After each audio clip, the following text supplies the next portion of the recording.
This is a real business, not some kind of hobby. Victoria Bennett's voice cut through the boardroom like a knife, her perfectly manicured hands spread flat against the polished mahogany table. We need someone who understands the corporate world, not just tinkering. I sat across from her, my back straight despite the trembling in my hands. 6 years of research and development, countless late nights in the lab, all the breakthroughs I'd achieved for Bennett Technologies. And this was how it ended. Mother, Daniel, my husband, started from his seat beside me, but Victoria silenced him with a sharp look. No, Daniel, this isn't up for discussion. The board agrees with me. Olivia's experiments might have been entertaining when we were a smaller company, but we're going public in 6 months.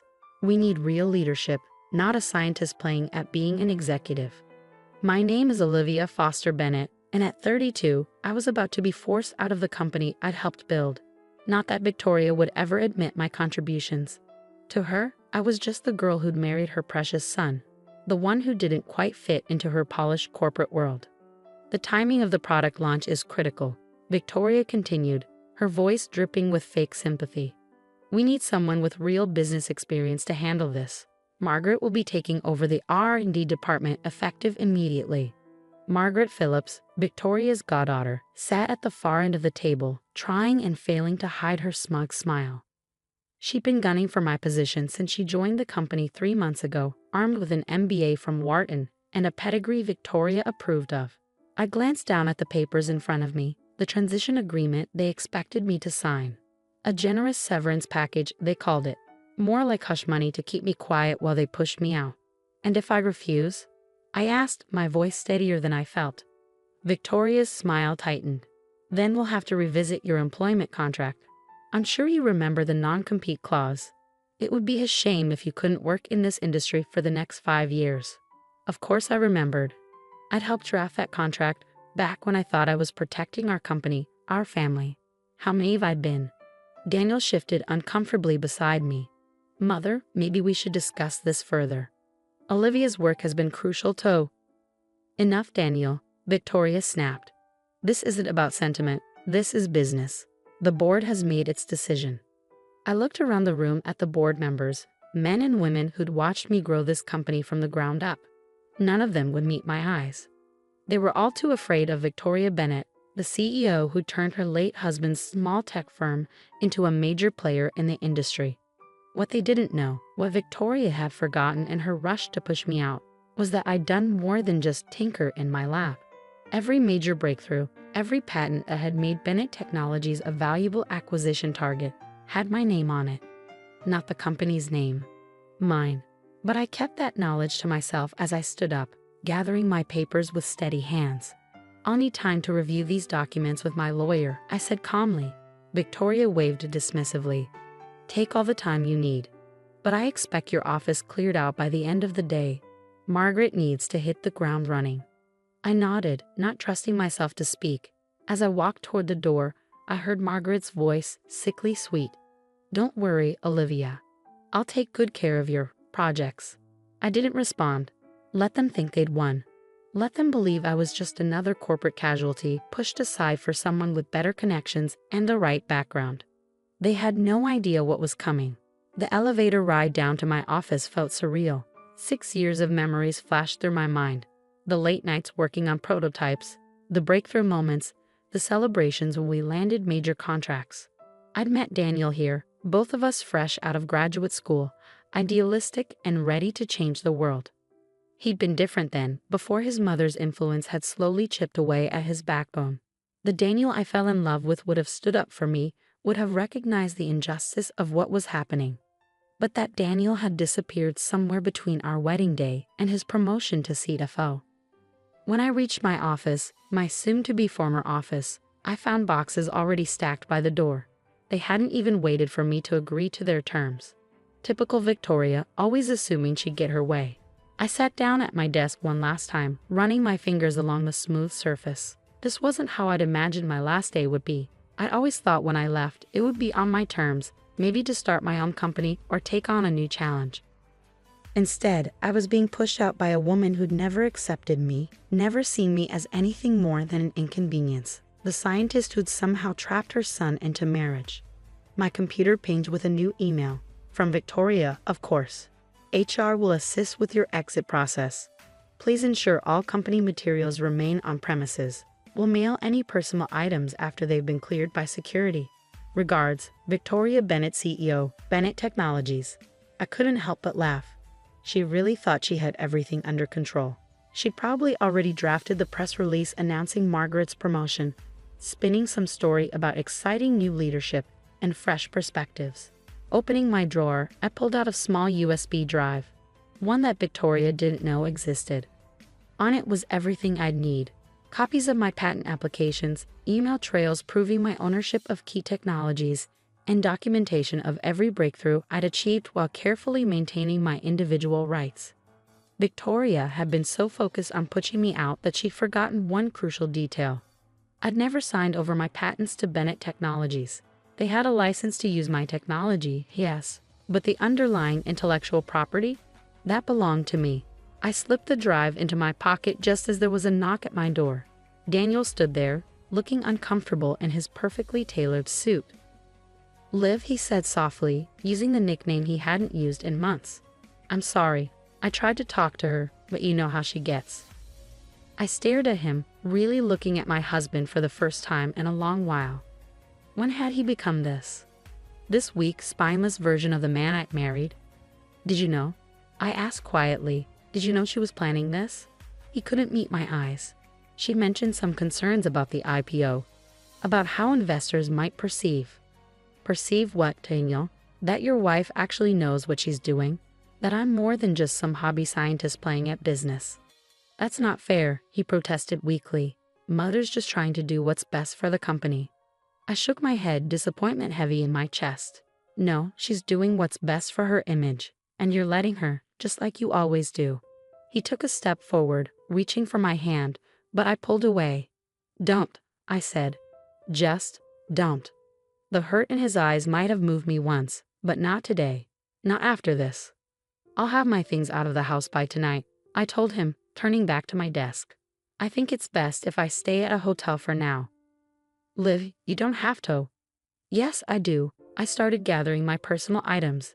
The few things that weren't company property. My framed diplomas, a photo of my parents, the small robot figurine I'd built in college that had started me on this path. "We can work this out," Daniel said, hovering in the doorway. "Once the IPO is done, maybe." I cut him off with a sharp laugh. "The IPO. Right? Good luck with that." He frowned, catching something in my tone. "What do you mean?" But I just shook my head, picking up my bag and a small box of belongings. "Goodbye, Daniel. Tell your mother I'll have my lawyer review those documents." As I walked past him, he caught my arm. "Olivia, wait. What are you planning?" I gently removed his hand, meeting his eyes one last time. "You know what your mother always says. It's just business, nothing personal." I left him standing there, confusion written across his face. Let him wonder. Let them all wonder. Because while Victoria Bennett might have won this battle, thinking she'd outmaneuvered her inconvenient daughter-in-law, she had no idea what was coming. In 6 months, when Bennett Technologies tried to launch their new product line, my product line, they'd learn exactly who they'd underestimated. But for now, I had work to do. Real work, not the corporate games Victoria was so fond of playing. I had patents to review, lawyers to meet, and plans to make. After all, Victoria had taught me one valuable lesson. In business, timing is everything. And my time was just beginning. As I drove away from Bennett Technologies for the last time, my phone buzzed with texts from Daniel. "Please come home. We can talk about this. Mother didn't mean to be so harsh. Don't do anything rash." I ignored them all, focusing on the road ahead. The signs for downtown Atlanta blurred past as I made my way to the one person who would understand exactly what I needed to do next. 20 minutes later, I pulled into the parking lot of Carter and Associates, one of the city's top intellectual property law firms. Marcus Carter had been my advisor's attorney back in graduate school, and he'd helped me set up my patent portfolio when I first joined Bennett Technologies. He was waiting for me in the lobby, his dark eyes sharp behind his glasses. "I saw the writing on the wall months ago," he said as he led me to his office. "Been waiting for your call." I settled into one of his leather chairs, finally letting some of my tension show. Victoria finally made her move. Marcus nodded, pulling out a thick file. And you're sure you want to do this? Once we start, there's no going back. Victoria Bennett isn't known for taking challenges lightly. Neither am I said firmly. Show me what we need to do. For the next 3 hours, we went over everything: my patents, the licensing agreements, the careful paper trail I maintained. Marcus had helped me structure everything perfectly from the beginning, ensuring that while Bennett Technologies had the right to use my technology, they didn't own it. The timing works in our favor, Marcus said, making notes. They can't launch the new product line without your patents, and any attempt to work around them would set them back years. The IPO would be dead in the water. I leaned back, a plan forming in my mind. So we wait. We wait, he agreed. Let them announce the launch. Let them start the IPO process. Then we show them exactly who they're dealing with. As I left Marcus's office, I felt lighter than I had in months. Victoria thought she'd backed me into a corner, but she actually given me exactly what I needed: freedom to make my next move without her constant surveillance. My phone buzzed again. Another text from Daniel. Mother wants to know if you've reviewed the documents yet.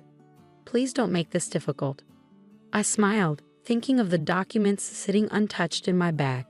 Victoria's carefully crafted severance agreement designed to keep me quiet and compliant.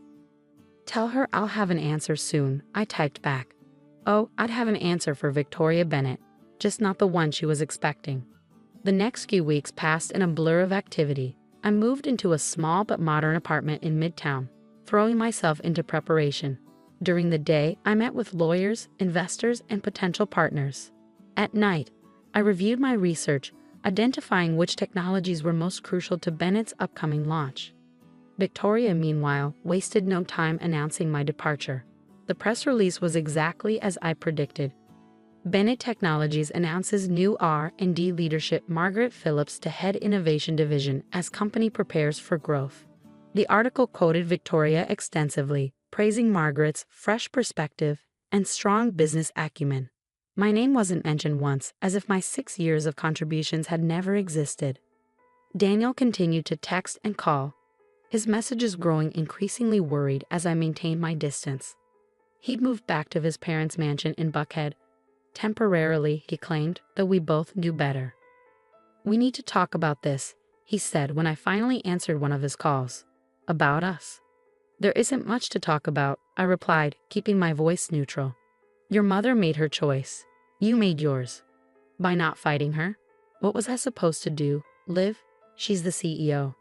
You were supposed to stand up for what's right, Daniel. For once in your life, you were supposed to stand up to her. He was quiet for a moment. Is that why you won't sign the severance agreement? To punish me? I almost laughed. He still didn't get it. No, Daniel. I'm not signing because I don't need their money. And soon, they're going to need something from me far more than I need anything from them. What are you talking about? Liv, you're starting to sound like your mother, I suggested. Maybe she taught me more than she realized. I ended the call before he could respond. Let him worry. Let him wonder. He'd find out soon enough. 3 months after my forced departure, Bennett Technologies made their big announcement. Victoria had gathered the press, analysts, and major investors for a special presentation at their headquarters. I watched the live stream from Marcus's office, a cold smile playing at my lips as Victoria took the stage in her signature power suit. Ladies and gentlemen, she began, her voice confident and clear. Today marks a new chapter in Bennett Technologies' history. Under the brilliant leadership of our R&D director, Margaret Phillips, we are preparing to launch a revolutionary new product line that will change the face of medical technology forever.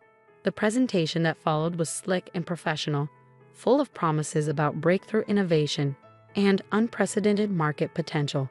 Margaret stood beside Victoria, basking in the praise as they unveiled prototypes of devices that I had designed, technologies that I had created. When they opened the floor for questions, a familiar face stood up. Sarah Chen from the Wall Street Journal, known for her sharp analysis of tech companies. Ms. Bennett, Sarah said, her voice carrying clearly through the stream. These technologies seem remarkably similar to patents held by Olivia Foster. Can you comment on the licensing arrangements? The briefest flicker of uncertainty crossed Victoria's face before her media training kicked in. All intellectual property used in our products is properly licensed and documented, she said smoothly. Bennett Technologies has full rights to everything we're presenting today. I turned to Marcus, who was already reaching for his phone. Shall we? He nodded, a predatory smile spreading across his face. Time to show them what a real business looks like. I pulled out my own phone and opened the email I prepared weeks ago. One click, and Victoria Bennett's carefully constructed plans would start to crumble. Send it, I said. The email went out to every major tech publication, every analyst following Bennett Technologies, and every investor invited to today's presentation. PKNT challenges Bennett Technologies' right to menu product line. Olivia Foster announces review of all technology licenses. The reaction was immediate. On a live stream, I watched as phones started buzzing throughout the audience. Victoria was still talking, but people had stopped paying attention, their faces buried in their screens.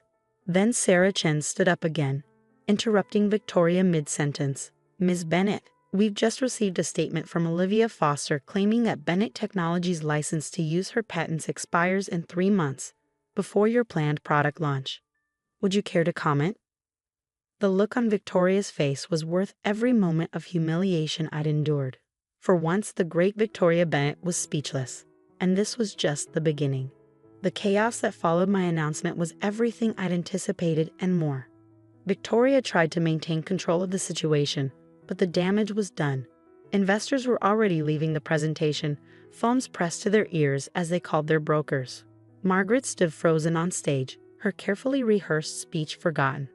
I closed my laptop, turning to Marcus with a satisfied smile. How long before she calls? He checked his watch. Given her temper, 3, 2, 1. My phone lit up with Victoria's number right on cue. You should take it, Marcus advised, already reaching for his notepad.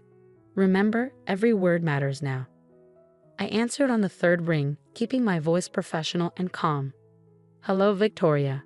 What do you think you're doing? She hissed, her composure finally cracking. Do you have any idea what you've just done? Actually, I do, I replied. I'm protecting my intellectual property rights. Isn't that what you taught me about business? Always protect your assets? Your assets. She practically spat the words. Everything you developed was for Bennett Technologies. You can't just. Can't what, Victoria? Can't stand up for myself. Can't run a real business. I let my words sink in before continuing. Check your contracts. Every patent, every innovation you just promised your investors, they're all licensed to Bennett Technologies under my name. And those licenses expire in exactly 3 months. There was a long pause. I could almost see her face, that perfectly controlled mask slipping as she realized the magnitude of her mistake. What do you want? She finally asked, her voice tight. I want what I've earned, but we can discuss the details with our respective legal teams. I'm sure you'll want to review everything thoroughly this time. This isn't over, she warned. No, I agreed. It's just beginning. I ended the call and looked at Marcus, who was grinning broadly. Well done, he said. Very well done. But we both knew this was just the opening move. Victoria Bennett hadn't built her empire by backing down from a fight, and she wasn't about to start now. Sure enough, within hours, Bennett Technologies' legal team began flooding Marcus's office with demands and threats. They claimed my patents were developed under work-for-hire agreements. They threatened to sue for breach of contract. They even tried to argue that my marriage to Daniel gave the company rights to my intellectual property. But Marcus and I had prepared for everything. Every contract, every patent application, every piece of documentation had been carefully structured from the beginning. I might have been naive about office politics, but I'd never been naive about protecting my work. Daniel showed up at my apartment that evening, looking more disheveled than I'd ever seen him. His tie was loose, his hair a mess from running his hands through it. Can I come in? He asked when I opened the door. Please, Liv. We need to talk. I considered turning him away, but something in his expression made me step aside. He walked in, taking in my new space, the modern furniture, the small but well-equipped home office, the wall of technical books and journals. You've been busy, he said quietly. Someone once told me that success requires dedication. I replied, thinking of all the times Victoria had lectured me about real business. He sank onto my couch, looking defeated. Mother's furious. The board is in panic mode. Our stock dropped 15% after your announcement. 23%. I corrected him. I've been watching the markets. He looked up at me, really seeing me perhaps for the first time in years. You planned this all along, didn't you? Even before they pushed you out? No, I said honestly. I planned it the moment your mother made it clear that my contributions meant nothing to her. The moment she tried to steal my life's work and hand it to Margaret like it was hers to give. She didn't understand. She understood perfectly. I cut him off. She just didn't care. She never has. To her, I was just the scientist who wasn't good enough for her son, who didn't fit into her perfect corporate image. That's not true, he protested weakly. Really? I moved to my desk and pulled out a file. These are copies of emails between your mother and Margaret going back 6 months. Planning my removal. Discussing how to handle the transition of my projects. Want to know what your mother wrote about me? He shook his head, but I continued anyway. She called me a necessary inconvenience that needed to be managed out before the IPO. Said it was time for you to think about your future and consider more suitable partnerships. Daniel's face paled. Where did you get those? I'm a tech expert, remember? The one your mother thought was just playing at business. I sat down across from him. The question is, did you know about this plan? He couldn't meet my eyes. I knew she wasn't happy about us. About how it would look to investors, having a researcher in such a key position. But I never thought she'd actually do it, or never thought I'd fight back. The silence that followed was heavy with unspoken truths. Finally, Daniel looked up, his eyes tired and sad. What do you want, Liv? Name your price. Whatever it takes to fix this. I laughed, but there was no humor in it. Fix this? You still don't get it, do you? This isn't about money, Daniel. This is about respect. About recognition for what I've built. What price would you put on that? Mother will never agree to give you back your position, he said. You know how she is. I don't want my position back, I said, standing up. I don't want anything from Bennett Technologies. What I want is for Victoria to understand exactly what she lost when she decided to throw me away. Just then, my phone buzzed with a text from Marcus. Thompson Medical just reached out. They want to meet. I smiled, remembering Victoria's dismissal of my tinkering. Thompson Medical was Bennett Technologies' biggest competitor, and they'd been trying to break into the same market sector for years. You should go, I told Daniel, moving toward the door. I have a meeting to prepare for. He stood slowly, looking lost in his perfectly tailored suit. Liv, please, don't do this. Don't destroy everything we've built. I'm not destroying anything, I said softly. I'm building something new, something of my own. After you left, I sat down at my desk and pulled up the presentation I'd been working on. Thompson Medical wasn't the only company interested in my technology. Without Bennett Technologies' restrictions, without Victoria's constant interference, I was free to explore all the applications I'd been forced to shelve. The next few weeks were a blur of meetings, negotiations, and legal maneuvers. Victoria, true to form, tried every trick she could think of to regain control. She had her PR team spin stories about corporate espionage and betrayal. She tried to pressure mutual business contacts to blacklist me. She even attempted to freeze my personal bank accounts, claiming they were tied to company assets. But for every move she made, I was 2 steps ahead. The patents were mine, the documentation was clear, and the technology market was hungry for innovation. While Bennett Technologies' stock continued to fall, my own prospects were rising. Thompson Medical wasn't just interested in licensing my existing patents. They wanted to fund my research into new applications, with complete creative control and a significant equity stake in the resulting technologies. They're offering you a seat on their board, Marcus told me during one of our strategy sessions. Victoria is going to lose her mind when she finds out. I was reviewing the proposal when my phone buzzed with an unexpected name, Margaret Phillips. Should I take it? I asked Marcus. He shrugged. Could be interesting. Hello, Margaret, I answered, keeping my tone neutral. Olivia. She sounded nervous, nothing like the smug woman who'd taken my office. I need to talk to you. In person. It's important. I considered refusing, but curiosity won out. Tomorrow, 10 a.m. There's a cafe called the Edison on Peachtree. Don't be late. Margaret was already waiting when I arrived the next morning, fidgeting with her coffee cup. Her designer suit looked slightly rumpled, her usual perfect appearance showing signs of strain. "Thank you for meeting me," she said as I sat down. "I know you probably hate me." "I don't hate you, Margaret," I interrupted. "I nothing you. You're just another player in Victoria's game." She flinched but pressed on. That's actually why I wanted to talk to you. About Victoria. About what's really been happening at Bennett Technologies." For the next hour, Margaret laid out a story that confirmed my worst suspicions and revealed new ones. Victoria hadn't just wanted to push me out. She'd been systematically undermining my work for years, taking credit for my innovations while ensuring I remained in a subordinate position. "She has files," Margaret said, her voice low. "Documentation she's been building, trying to prove the patents should belong to the company. She's planning to sue, to tie you up in court until you're forced to settle." I smiled, thinking of my own carefully maintained records. "Let her try." "You don't understand," Margaret insisted. "She's desperate. The IPO is falling apart, investors are pulling out, and Thompson Medical just announced their new partnership with you. She's talking about criminal charges, about fraud."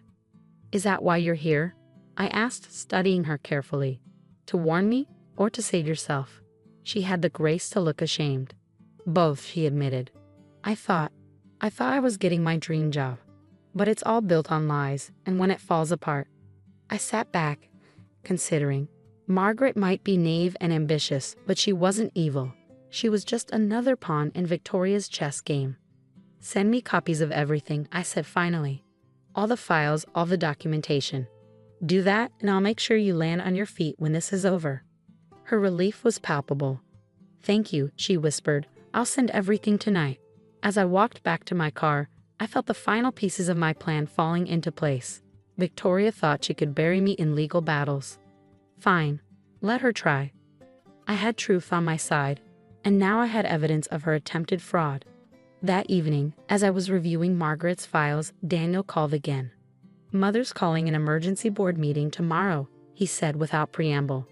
"She's going to try to force through a lawsuit against you." "I know," I replied calmly. "You know." "I know everything, Daniel, including what your mother's been planning for years. The question is, what are you going to do about it?" He was quiet for a long moment. "What do you mean?" "I mean, are you going to keep standing by while she destroys the company your father built? While she burns everything down rather than admit she was wrong? What choice do I have?" "There's always a choice," I said softly. "You just have to be brave enough to make it." The next morning, I dressed carefully in my favorite power suit, not one of the ones Victoria had helped me choose, but one I bought myself after leaving Bennett Technologies. It was time for the final act. Marcus met me in the lobby of Bennett Technologies headquarters, both of us armed with files and evidence. We timed our arrival perfectly, just as the board members were gathering for Victoria's emergency meeting. "Ready?" he asked as we stepped into the elevator. "Ready," I confirmed. The boardroom fell silent as we walked in, Victoria freezing mid-sentence at the head of the table. Daniel sat to her right, Margaret to her left, both looking pale but determined. "What is the meaning of this?" Victoria demanded. "This is a private board meeting." "Actually," I said, setting my files on the table, "this is exactly where we need to be. We have evidence of systematic fraud, attempted patent theft, and corporate espionage. Evidence that every person in this room needs to see." "How dare you," Victoria began, but the board chairman cut her off. "Let her speak," he said, his eyes sharp. "Given the company's current situation, I think we all need to hear this." For the next hour, I laid out everything: the documentation of my patents, the evidence of Victoria's attempts to steal them, the proof of her long-term plan to push me out while taking credit for my work. Margaret's files provided the final devastating pieces of evidence. When I finished, the silence in the room was deafening. Victoria stood, her face flushed with rage. "This is ridiculous. She's trying to destroy this company out of spite." "No, Mother," Daniel's voice cut through her protest. "She's trying to save it. From you." All eyes turned to him as he stood, straightening his shoulders. I moved for an immediate vote of no confidence in the current CEO. Victoria's face went white. "Daniel, what are you doing?" "What I should have done years ago," he said, standing up for what's right. The vote was unanimous. Within an hour, Victoria Bennett was no longer CEO of Bennett Technologies. Within 2 hours, the board had approved my proposal, a partnership with Thompson Medical that would save both companies while protecting my patents. As the board members filed out, already talking about transition plans and damage control, Daniel approached me. "I know it's too late," he said quietly. "Too late for us, I mean, but thank you for showing me what real strength looks like." I nodded, feeling a weight lift from my shoulders. "Take care of the company, Daniel. Make your father proud." 6 months later, I sat in my new office at Thompson Medical, looking out over the Atlanta skyline. The wall behind my desk displayed my patents, not hidden away in a lab, but proudly showcased for everyone to see.